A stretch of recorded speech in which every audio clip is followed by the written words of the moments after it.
नमस्कार दोस्तों, आज फिर से हाजिर हैं एक नई कहानी के साथ। आज की ये कहानी इंसानी जज्बे की सच्ची कहानी है। हम उम्मीद करते हैं कि आप इस कहानी को पसंद करेंगे और अपने दोस्तों के साथ जरूर शेयर करेंगे।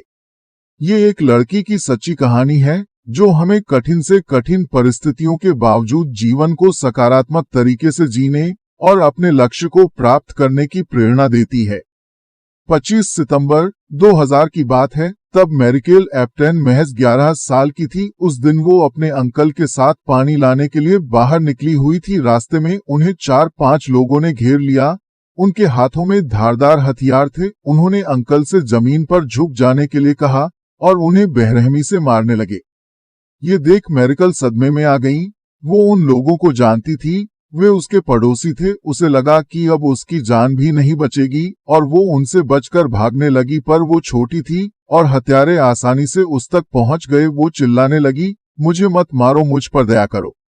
जब वे लोग चले गए तब वो उठी और घर की और दौड़ने लगी। भागते भागते ही उसने देखा कि उसकी दोनों हथेलियां हाथ से जुड़ी लटक रही हैं। ये देख मैरिकल और भी घबरा गई और रोते रोते भागती रही। जब वो अपने घर के करीब पहुंच गई तब अपनी माँ को आवाज दी।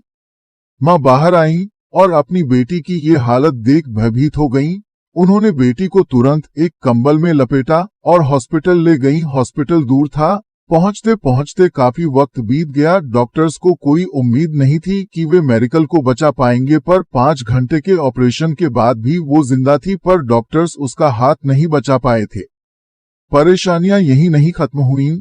जब वे वापस गए तो उनका घर लूट कर जलाया जा चुका था। गरीब होने के कारण उनके पास हॉस्पिटल का बिल भरने के पैसे भी नहीं थे, पर दूर के एक रिश्तेदार आर्चबिशप अंटोनियो लेडेस्मा की मदद से वे बिल भर पाए और अपराधियों को सजा भी दिलवा पाए।